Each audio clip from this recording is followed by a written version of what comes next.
India തദ്ദേശീയമായി വികസിപ്പിച്ച Covid വാക്സിനായ കോവാക്സിന് Oman ആരോഗ്യ മന്ത്രാലയം അംഗീകാരം നൽകി.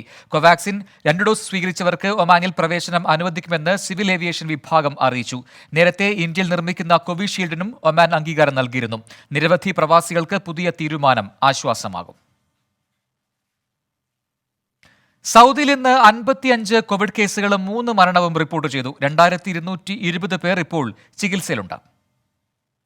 47,620 സാമ്പിളുകളിൽ നിന്ന് 55 പോസിറ്റീവ് കേസുകളാണ് 24 മണിക്കൂറിനിടെ സൗദിയിൽ സ്ഥിരീകരിച്ചത്. 0.12% ടെസ്റ്റ് പോസിറ്റിവിറ്റി നിരക്ക്. 42 രോഗമുക്തിയും 3 മരണവും ഇന്ന് റിപ്പോർട്ട് ചെയ്തു. സൗദിയിൽ ഇതുവരെ റിപ്പോർട്ട് ചെയ്ത കോവിഡ് കേസുകൾ 5,48,423, രോഗമുക്തി നേടിയവർ 5,37,418, മരണസംഖ്യ 8,785 97.99% രോഗമുക്തി നിരക്ക്. 2,220 പേർ ഇപ്പോൾ ചികിത്സയിലുണ്ട്. ഇതിൽ 64 പേർ തീവ്രപരിചരണ വിഭാഗത്തിലാണ്. റിയാദിൽ 23, ജിദ്ദയിൽ 8, മക്കയിൽ 3, മദീനയിൽ 2, ദമാമിൽ 1 കോവിഡ് കേസുകൾ ഇന്ന് റിപ്പോർട്ട് ചെയ്തു. ജിദ്ദയിൽ 240, റിയാദിൽ 195 പേരാണ് ഇപ്പോൾ ചികിത്സയിലുള്ളത്. മറ്റു നഗരങ്ങളിലെല്ലാം ആക്റ്റീവ് കേസുകൾ 100-ൽ താഴെയാണ്. 24 ജിദ്ദ. കോവിഡ് കേസുകളുടെ എണ്ണത്തിൽ ഗണ്യമായ കുറവുണ്ടായതിനാൽ ഇന്ത്യയിലേക്കും പുറത്തേക്കുമുള്ള യാത്രാ നിയന്ത്രണങ്ങൾ വരും ദിവസങ്ങളിൽ ലഘൂകരിച്ചേക്കുമെന്ന് വിദേശകാര്യ സഹമന്ത്രി വി മുരളീധരൻ. അബുദാബി ഡയലോഗിന്റെ 6ാമത് മന്ത്രിതല കൺസൾട്ടേഷനിൽ പങ്കെടുക്കാനെത്തിയ അദ്ദേഹം എക്സ്പോ 2020ലെ ഇന്ത്യൻ പവലിയനിൽ മാധ്യമങ്ങളോട് സംസാരിക്കുകയായിരുന്നു. ഇന്ത്യ ലോക സാമ്പത്തിക ശക്തിയായി മാറുന്നതിന്റെ സൂചനകൾ ലോകത്തിന് ഇന്ത്യൻ പവലിയനിൽ കാണാമെന്നും മന്ത്രി അഭിപ്രായപ്പെട്ടു. Dubai Indian consul general doctor Aman പുരിയും ഉന്നത ഉദ്യോഗസ്ഥരും മന്ത്രിയെ അനുഗമിച്ചു. കുവൈറ്റിൽ വൈറസ് ബാധിതരുടെ എണ്ണത്തിൽ വീണ്ടും കുറവ്. 24 മണിക്കൂറിനുള്ളിൽ 16 പേർക്ക് മാത്രമാണ് COVID-19 സ്ഥിരീകരിച്ചത്. 38 പേർ 24 മണിക്കൂറിനുള്ളിൽ രോഗമുക്തി നേടുകയും ചെയ്തു. ഇന്ന് കോവിഡ് മരണമൊന്നും റിപ്പോർട്ട് ചെയ്തിട്ടില്ല. 0.1% നിലവിലെ ടെസ്റ്റ് പോസിറ്റിവിറ്റി നിരക്ക്. ബഹ്റൈനിൽ 3 മുതൽ 11 വരെ പ്രായമുള്ള കുട്ടികൾക്ക് സിനോഫാം വാക്സിൻ നൽകി തുടങ്ങി. കൂടാതെ 5-നും 11-നും ഇടയിൽ പ്രായമുള്ള കുട്ടികൾക്ക് ഉടൻ ഫൈസർ ബയോഎൻടെക് വാക്സിൻ നൽകാനുള്ള നടപടികൾ ആരംഭിക്കുമെന്നും അധികൃതർ അറിയിച്ചു. കോവിഡിനെതിരെ മികച്ച മുന്നേറ്റം നടത്തിക്കൊണ്ടിരിക്കുന്ന ബഹ്റൈൻ 3-നും 11-നും ഇടയിൽ പ്രായമുള്ള കുട്ടികൾക്ക് ഇന്നു മുതലാണ് സിനോഫാം വാക്സിൻ നൽകി തുടങ്ങിയത്. കോവിഡ് വൈറസ് പ്രതിരോധത്തിനായി രാജ്യത്ത് രൂപം കൊണ്ട നാഷണൽ മെഡിക്കൽ ടാസ്ക് ഫോഴ്സിന്റെ പ്രഖ്യാപനത്തെ തുടർന്നാണ് ഇത്തരമൊരു തീരുമാനം കൈക്കൊണ്ടത്. കൂടാതെ ബഹ്റൈനിലെ വാക്സിനേഷൻ കമ്മിറ്റി ഇതുമായി ബന്ധപ്പെട്ട സുരക്ഷാ പഠനങ്ങൾ നടത്തിയതും ഇവയ്ക്കായി വിശകലനം ചെയ്തിട്ടുണ്ട്. സ്വദേശി വിദേശി വ്യത്യാസമില്ലാതെ നിരവധി കുട്ടികളാണ് ഇന്ന് രക്ഷിതാക്കൾക്കൊപ്പമെത്തി വാക്സിൻ സ്വീകരിച്ചത്. വാക്സിനേഷൻ ആദ്യ ദിനം തന്നെ വിവിധ കേന്ദ്രങ്ങളിൽ മികച്ച പ്രതികരണമാണ് ലഭിച്ചത്. 5-നും 11-നും ഇടയിൽ പ്രായമുള്ള കുട്ടികൾക്ക് ഫൈസർ ബയോടെക് വാക്സിൻ ഉടൻ തന്നെ നൽകുന്നതിനുള്ള നടപടികൾ ആരംഭിക്കുമെന്നും അധികൃതർ ഇതോടൊപ്പം അറിയിച്ചു. ഫൈസറിന്റെ 2 ഡോസ് വാക്സിനുകളാണ് നൽകുക. ഇതുമായി ബന്ധപ്പെട്ട കൂടുതൽ പ്രഖ്യാപനങ്ങൾ ആരോഗ്യ മന്ത്രാലയം ഉടൻ തന്നെ നടത്തും. സ്വന്തം ശരീരത്തെയും കുടുംബത്തെയും പൊതുജനങ്ങളെയും സംരക്ഷിക്കുന്നതിന് കുട്ടികൾക്കിടയിലെ വാക്സിനേഷൻ പ്രധാനപ്പെട്ടതാണ് എന്നും ടാസ്ക് ഫോഴ്സ് വ്യക്തമാക്കി. healthalert.gov.ph എന്ന ആരോഗ്യ മന്ത്രാലയത്തിന്റെ വെബ്സൈറ്റ് വഴിയാണ് കുട്ടികൾക്കുള്ള വാക്സിനേഷനായി രജിസ്റ്റർ ചെയ്യേണ്ടത്. ബി അവെയർ ആപ്പ് വഴിയും രജിസ്റ്റർ ചെയ്യാൻ സൗകര്യമുണ്ട്. അതേസമയം നിയമപരമായി രക്ഷിതാവിന്റെ അനുവാദത്തോടു കൂടി മാത്രമേ കുട്ടികൾക്കുള്ള വാക്സിനേഷന് രജിസ്റ്റർ ചെയ്യാൻ സാധിക്കൂ. വാക്സിൻ എടുക്കുന്ന സമയത്തും കുട്ടികൾക്കൊപ്പം രക്ഷിതാക്കൾ ഉണ്ടായിരിക്കണമെന്ന നിബന്ധനയും നാഷണൽ മെഡിക്കൽ ടാസ്ക് ഫോഴ്സ് അധികൃതർ ഇതോടൊപ്പം വ്യക്തമാക്കിയിട്ടുമുണ്ട്. പ്രവീൺ കൃഷ്ണ, 24 ബഹ്റൈൻ. പരിസ്ഥിതി സംരക്ഷണത്തിനും കാലാവസ്ഥാ വ്യതിയാനത്തിന്റെ പ്രത്യാഘാതങ്ങൾ നേരിടാനും സൗദി അറേബ്യ നടപ്പാക്കുന്ന സംരംഭങ്ങൾക്ക് എല്ലാവിധ പിന്തുണയും സഹകരണവും വാഗ്ദാനം ചെയ്ത ലോകരാഷ്ട്രങ്ങൾ. സൗദി കിരീടാവകാശിയുടെ അധ്യക്ഷതയിൽ നടന്ന ഹരിത പശ്ചിമേഷ്യ പദ്ധതി ഉച്ചകോടിയിലാണ് സൗദിക്കൊപ്പം നിൽക്കുമെന്ന് രാഷ്ട്രത്തലവന്മാരും അന്താരാഷ്ട്ര പ്രതിനിധികളും പ്രഖ്യാപിച്ചത്.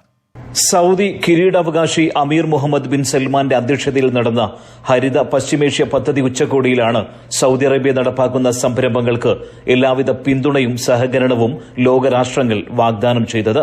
കാലാവസ്ഥാ വ്യതിയാനത്തെ നേരിടാനുള്ള അന്താരാഷ്ട്ര ശ്രമങ്ങൾക്ക് പിന്തുണയുണ്ടാകുമെന്ന് കുവൈറ്റ് കിരീടാവകാശി ഷെയ്ഖ് മിഷേൽ അഹമ്മദ് അൽ സബ്മാഹ് പറഞ്ഞു.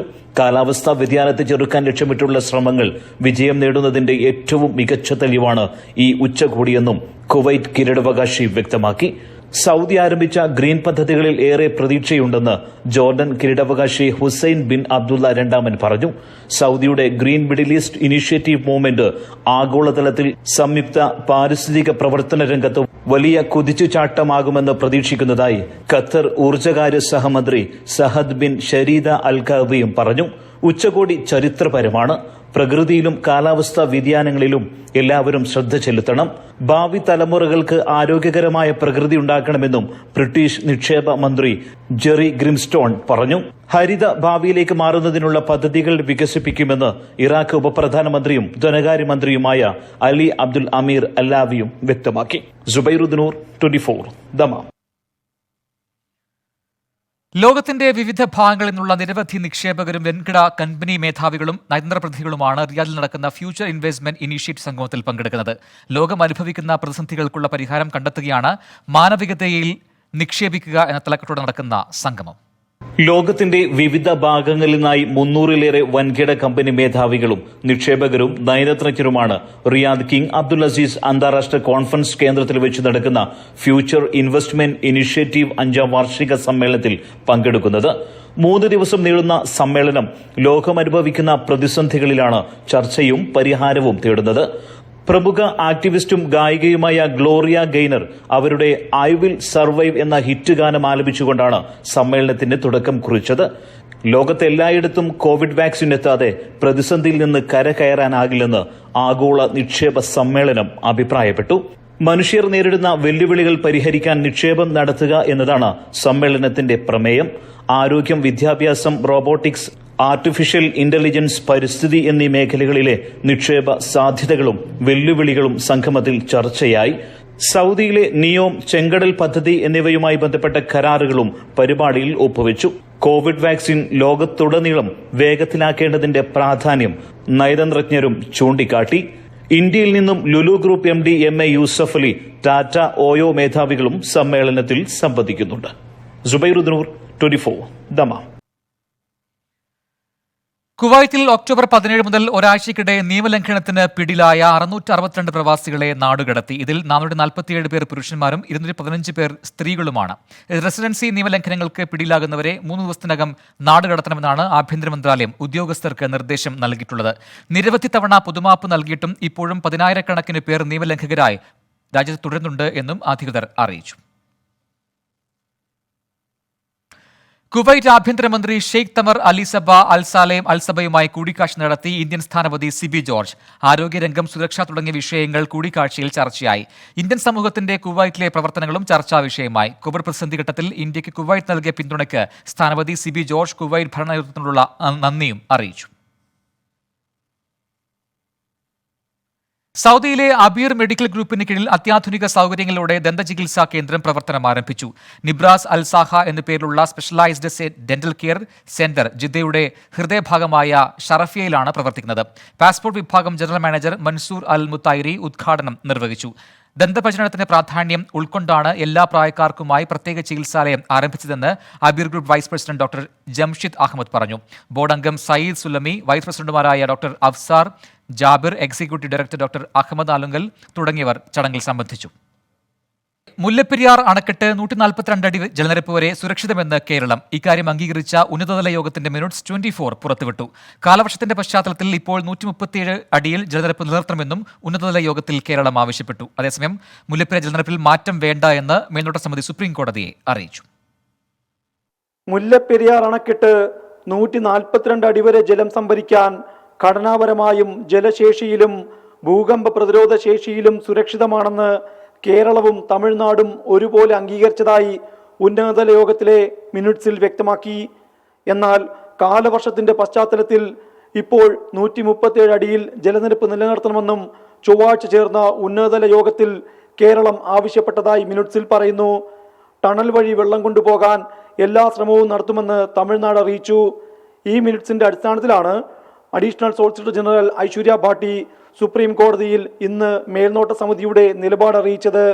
മുല്ലപ്പെരിയാർ ജലനിരപ്പിൽ നിലവിൽ മാറ്റം വേണ്ടെന്നാണ് മേൽനോട്ട സമിതിയുടെ തീരുമാനം. കേരളം ഇക്കാര്യത്തിൽ വിയോജിപ്പ് രേഖപ്പെടുത്തിയതായി അഡീഷണൽ സോളിസിറ്റർ ജനറൽ വ്യക്തമാക്കി. സമിതി തീരുമാനത്തെ കേരളത്തിന് വേണ്ടി ഹാജരായ മുതിർന്ന അഭിഭാഷകൻ ജയ്ദീപ് ഗുപ്ത എതിർത്തു.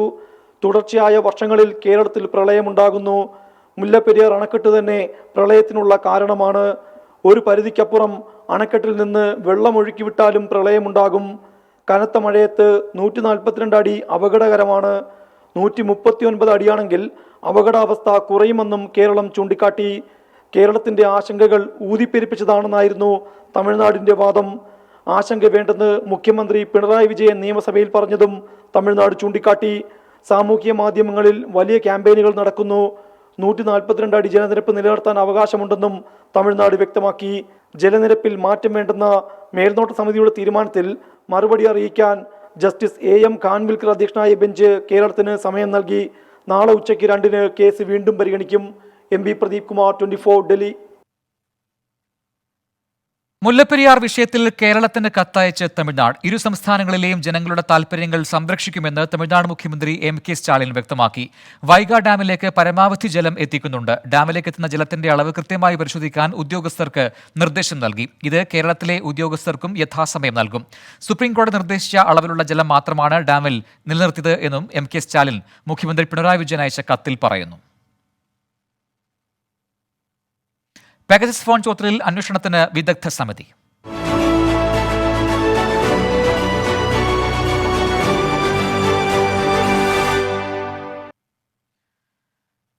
പെഗസസ് ഫോൺ ചോദ്യത്തിൽ കേന്ദ്ര സർക്കാരിനെ രൂക്ഷമായി വിമർശിച്ചും അന്വേഷണത്തിന് സ്വതന്ത്ര വിദഗ്ധ സമിതി രൂപീകരിച്ചും സുപ്രീം കോടതിയുടെ സുപ്രധാന വിധി. റിട്ടയർഡ് സുപ്രീം കോടതി ജഡ്ജി RV രവീന്ദ്രൻ അധ്യക്ഷനായ സമിതിയിൽ 3 സാങ്കേതിക വിദഗ്ധരെയും ഉൾപ്പെടുത്തിയിട്ടുണ്ട്. റിട്ടയർഡ് സുപ്രീം കോടതി ജഡ്ജി RV രവീന്ദ്രൻ അധ്യക്ഷനായ വിദഗ്ധ സമിതിക്ക് മുന്നിലുള്ള പരിഗണനാ വിഷയങ്ങൾ ഇവയാണ്. 1. പെഗസിസ് ചാര സോഫ്റ്റ്വെയർ രാജ്യത്തെ പൗരന്മാരുടെ ഫോണുകളിലും മറ്റു ഉപകരണങ്ങളിലും കടന്നുകയറി ചോർത്തൽ നടത്തിയിട്ടുണ്ടോ? 2. ചോർത്തലിനിരയായവരുടെ പേരുകളും വിവരങ്ങളും. 3. 2019 ചോർത്തൽ ആരോപണം ഉയർന്നതിന് ശേഷം കേന്ദ്ര സർക്കാർ സ്വീകരിച്ച നടപടികൾ. 4. പൗരന്മാർക്കെതിരെ ഉപയോഗിക്കാൻ പെഗസിസ് ചാര സോഫ്റ്റ്വെയർ കേന്ദ്ര സംസ്ഥാന സർക്കാരുകളോ ഏതെങ്കിലും കേന്ദ്ര സംസ്ഥാന ഏജൻസികളോ വാങ്ങിയിട്ടുണ്ടോ? 5. ഏതെങ്കിലും സർക്കാർ ഏജൻസി പെഗസിസ് ചാര സോഫ്റ്റ്വെയർ പൗരന്മാരെ നിരീക്ഷിക്കാൻ ഉപയോഗിച്ചിട്ടുണ്ടെങ്കിൽ അത് ഏത് നിയമപ്രകാരം? 6. രാജ്യത്തിനകത്തെ ഏതെങ്കിലും വ്യക്തികളോ സ്ഥാപനങ്ങളോ പൗരന്മാർക്കെതിരെ ചാര സോഫ്റ്റ്വെയർ ഉപയോഗിച്ചിട്ടുണ്ടെങ്കിൽ അത് അനുമതിയോടെയാണോ? ഈ പരിഗണനാ വിഷയങ്ങൾക്ക് പുറമെ 7-മതായി ചോർത്തലുമായി ബന്ധപ്പെട്ട് യുക്തമെന്ന് തോന്നുന്ന മറ്റു തുടർ വിഷയങ്ങളും സമിതിക്ക് അന്വേഷിക്കാമെന്ന് കോടതി വ്യക്തമാക്കി. രാജ്യത്തെ സൈബർ സുരക്ഷ മെച്ചപ്പെടുത്തുന്നതിലടക്കം ശുപാർശകൾ സമർപ്പിക്കാനും വിദഗ്ധ സമിതിയോട് നിർദ്ദേശിച്ചു. സാങ്കേതിക വിദഗ്ധ സമിതിക്ക് വിപുലമായ അധികാരങ്ങളും നൽകി. അന്വേഷണവുമായി ബന്ധപ്പെട്ട് രാജ്യത്തെ ഏത് വ്യക്തിയെയും വിളിച്ചു വരുത്താം. ഏത് അധികാരിയിൽ നിന്നും രേഖകൾ ആവശ്യപ്പെടാം. യുക്തമെന്ന് തോന്നുന്ന അന്വേഷണം അവലംബിക്കാം. പരിഗണനാ വിഷയങ്ങൾ കാര്യക്ഷമമായി നടപ്പാക്കാൻ വിദഗ്ധ സമിതിക്ക് സ്വന്തമായി നടപടിക്രമങ്ങൾ തയ്യാറാക്കാമെന്നും കോടതി വ്യക്തമാക്കി. MP പ്രദീപ് കുമാർ, 24 ഡൽഹി. പെഗസസ് വിഷയത്തിൽ സുപ്രീം കോടതി ഉത്തരവ് വന്നതോടെ കേന്ദ്ര സർക്കാരിനെതിരെ രൂക്ഷ വിമർശനവുമായി പ്രതിപക്ഷ പാർട്ടികൾ രംഗത്തെത്തി. കോടതി വിധിയിൽ സന്തോഷമുണ്ടെന്നും ഇനി സത്യം തെളിയുമെന്ന് പ്രതീക്ഷിക്കുന്നതായി രാഹുൽ ഗാന്ധി അഭിപ്രായപ്പെട്ടു. വിധി നിർണായക ചുവടുവയ്പ്പാണെന്ന് CPIM പോളിറ്റ് ബ്യൂറോ പ്രതികരിച്ചു. അതേസമയം വിധി തിരിച്ചടിയല്ല എന്നായിരുന്നു BJPയുടെ പ്രതികരണം. കഴിഞ്ഞ പാർലമെന്റ് സമ്മേളനത്തിൽ പ്രതിപക്ഷം ഉന്നയിച്ച വിഷയം ശരിവെക്കുന്നതാണ് സുപ്രീം കോടതിയുടെ വിധി. വിഷയത്തിൽ ഭരണപക്ഷം മറുപടി നൽകാത്തതിനാൽ 1 മാസക്കാലത്തെ പാർലമെന്റ് സമ്മേളനം പ്രതിപക്ഷം ബഹിഷ്കരിച്ചിരുന്നു. പ്രതിപക്ഷം ഉന്നയിച്ച കാര്യം ശരിവെക്കുന്നതാണ് സുപ്രീം കോടതി ഉത്തരവെന്ന് രാഹുൽ ഗാന്ധി അഭിപ്രായപ്പെട്ടു. If the Prime Minister of India was privy to this information, I'd say it's one thing if you are using Pegasus to find out about terrorism, you're using Pegasus to find out about national security, that's a different issue. There are questions even about that, but that's a different issue. But if the Prime Minister is using this as a personal tool, meaning if the data is arriving on the Prime Minister's desk, then that's totally criminal. അതേസമയം supreme കോടതി വിധി കേന്ദ്ര സർക്കാരിന് തിരിച്ചടിയല്ലെന്ന് BJP വക്താവ് സാംബിത് പത്ര വ്യക്തമാക്കി. രാജ്യത്ത് Pegasus വിഷയത്തിൽ ഉയരുന്നത് വ്യാജ പ്രചരണമാണ്. വിദഗ്ധ സമിതിയെ നിയമിച്ചുകൊണ്ടുള്ള ഉത്തരവ് സ്വാഗതം ചെയ്യുന്നുവെന്നും സാംബിത് പത്ര കൂട്ടിച്ചേർത്തു. വിഷയത്തിൽ പൊതുജനങ്ങളിൽ നിന്നും ബന്ധപ്പെട്ടവരിൽ നിന്നും വിദഗ്ധ സമിതി അഭിപ്രായങ്ങൾ തേടണമെന്ന് CPIM പോളിറ്റ് ബ്യൂറോ വാർത്താക്കുറിപ്പിൽ പ്രതികരിച്ചു. സ്പൈവെയറിന് അന്താരാഷ്ട്ര സ്വാധീനമുള്ളതിനാൽ വിദേശ വിദഗ്ധരെയും വസ്തുതാ പരിശോധനയ്ക്ക് ക്ഷണിക്കണമെന്നും PB ആവശ്യപ്പെട്ടു. തൃണമൂൽ കോൺഗ്രസ്, ശിവസേന, BSP, DMK തുടങ്ങിയ പാർട്ടികളും സുപ്രീം കോടതി ഉത്തരവിനെ സ്വാഗതം ചെയ്തു.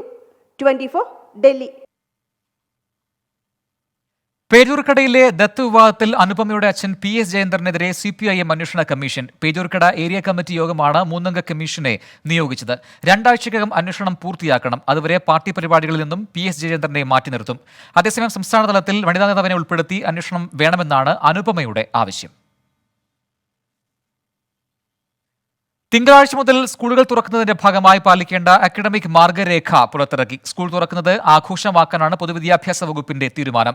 രക്ഷിതാക്കൾ 1 ഡോസ് വാക്സിൻ മാത്രമേ എടുത്തിട്ടുള്ളൂവെങ്കിൽ കുട്ടികളെ സ്കൂളിലേക്ക് അയക്കാതിരിക്കുകയാണ് നല്ലതെന്ന് മാർഗരേഖ പുറത്തിറക്കിയ പൊതുവിദ്യാഭ്യാസ മന്ത്രി V. ശിവൻകുട്ടി പറഞ്ഞു. മുഴുവൻ കുട്ടികളെയും സ്കൂൾ അന്തരീക്ഷത്തിലേക്ക് തിരിച്ചു കൊണ്ടുവരിക എന്നുള്ളതാണ്. രക്ഷിതാക്കൾ നിർബന്ധമായി എല്ലാവരും രക്ഷിതാക്കളെന്നുള്ളല്ലോ, കേരളത്തിലെ ജനങ്ങൾ മുഴുവൻ വാക്സിൻ എടുക്കണമെന്നുള്ള നിലപാടാണല്ലോ ഗവൺമെന്റ് സ്വീകരിച്ചിട്ടുള്ളത്. തിരുവനന്തപുരം പേരൂർക്കടയിൽ കുഞ്ഞിനെ ദത്ത് നൽകിയ സംഭവത്തിൽ പരാതിക്കാരി അനുപമ വനിതാ ശിശു വികസന വകുപ്പ് ഡയറക്ടർക്ക് മുൻപിൽ മൊഴി നൽകി. പൂജപ്രിയയിലെ ഓഫീസിലെത്തിയാണ് മൊഴി നൽകിയത്. 6 മണിക്കൂറോളം നീണ്ട മൊഴിയെടുപ്പിൽ തെളിവുകൾ സമർപ്പിച്ചതായും സംഭവവുമായി ബന്ധപ്പെട്ട കാര്യങ്ങൾ കൃത്യമായി ഡയറക്ടറെ അറിയിച്ചതായും അനുപമ പറഞ്ഞു. അതേസമയം ശിശുക്ഷേമ സമിതിയിലെ ജീവനക്കാരുടെ മൊഴി ഒറ്റയ്ക്ക് രേഖപ്പെടുത്തണമെന്നും മുൻ ജീവനക്കാരൻ ശശിധരനും കാര്യങ്ങൾ അറിയാമെന്നും അനുപമ മാധ്യമങ്ങളോട് പറഞ്ഞു. ഷിജുഖാന്റെ തന്നെ ഉറ്റ സുഹൃത്തായിട്ട് CWCയിൽ ശിക്ഷണ സമിതിയിലുള്ള ഉണ്ടായിരുന്ന ഒരാളുണ്ട്. പേര് ശശിധരൻ എന്നാണ്. പുള്ളിക്കാരനെയും ചോദ്യം ചെയ്യണമെന്ന് പറഞ്ഞിട്ടുണ്ട്. പിന്നെ അവിടുത്തെ ഒരു ഊമക്കത്തൊക്കെ നമ്മൾ കണ്ടിട്ടുണ്ടായിരുന്നല്ലോ. അപ്പോൾ അതുപോലെ അവിടുത്തെ എല്ലാ ജീവനക്കാരെയും ഇൻഡിവിജ്വലായിട്ട് തന്നെ ഇത് ചെയ്യണമെന്ന് എനിക്കൊരു അപേക്ഷയും പറഞ്ഞിട്ടുണ്ട്. കോവിഡ് അടച്ചിലിന് ശേഷം വിദ്യാലയങ്ങൾ തുറക്കുമ്പോൾ 24 അന്വേഷിക്കുന്നു. സ്കൂൾ തുറക്കലിന് ഒരുക്കങ്ങൾ എവിടെയെത്തി?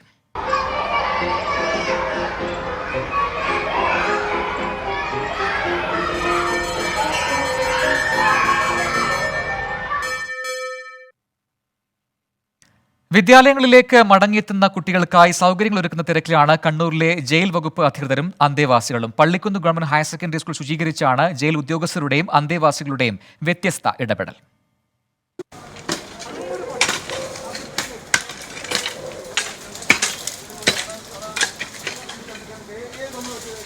നാടെങ്ങും സ്കൂൾ ശുചീകരിക്കുന്ന തിരക്കിലാണ്. ഇങ്ങിവിടെ കണ്ണൂരിൽ ഒരു പറ്റം പോലീസുകാരും തടവ് പുള്ളികളുമാണ് പണി ഏറ്റെടുത്തിരിക്കുന്നത്. കോവിഡ് കാലത്ത് അടഞ്ഞുകിടന്ന സ്കൂളുകളെ വെടിപ്പാക്കുകയാണ് ലക്ഷ്യം. ക്ലാസ്സിന് കുട്ടികൾക്ക് ശുചിത്വം കൂടി വേണ്ടതുകൊണ്ട് നമ്മൾ ഈ പരിപാടി ആസൂത്രണം ചെയ്തിട്ടുള്ളത്. ഇപ്പോൾ ഈ പരിപാടി കൊണ്ട് ജയിലിൽ നിന്ന് ജനങ്ങളിലേക്കാണ് ഞങ്ങൾ എത്തിക്കൊണ്ടിരിക്കുന്നത്. ജയിലിൽ അടച്ചിട്ടതല്ലാതെ ഇപ്പോൾ എല്ലാം പുറത്തേക്ക് പോകുന്നതാണ്. അതുകൊണ്ടാണ് ഞങ്ങൾ ഇത്തരം സംരംഭങ്ങൾ ഏറ്റെടുത്തുകൊണ്ടിരിക്കുന്നത്. 100ഓളം പോലീസുകാരും 15ഓളം അന്തേവാസികളുമാണ് ശുചീകരണത്തിൽ ഏർപ്പെട്ടത്. ബുദ്ധിമുട്ട് അറിയിച്ചാൽ ഏത് സ്കൂൾ വേണമെങ്കിലും വൃത്തിയാക്കി നൽകാനും ഇവർ സന്നദ്ധമാണ്. ഞങ്ങൾ ഇനിയിപ്പോൾ എല്ലാ സ്ഥാപനങ്ങളും വൃത്തിയാക്കണമെന്നാണ് നമ്മുടെ ഉദ്ദേശം. അത് താല്പര്യമുള്ള അധ്യാപകർ ബന്ധപ്പെട്ടുകൊണ്ടിരിക്കുന്നുണ്ട്. ഇനി ഏതെങ്കിലും സ്കൂളുകൾ വൃത്തിയാക്കാതെ ഉണ്ടെങ്കിൽ ഞങ്ങളത് പോയി ചെയ്യുന്നതായിരിക്കും. വലിയ തുക മുടക്കി PTA സ്കൂൾ മാനേജ്മെന്റുമെല്ലാം കുട്ടികളെ വരവേൽക്കാൻ തയ്യാറെടുപ്പുകൾ നടത്തുമ്പോഴാണ് സന്നദ്ധ സേവനം. 24 കണ്ണൂർ. ബുള്ളറ്റിൻ പൂർത്തിയാവുന്നു. നമസ്കാരം.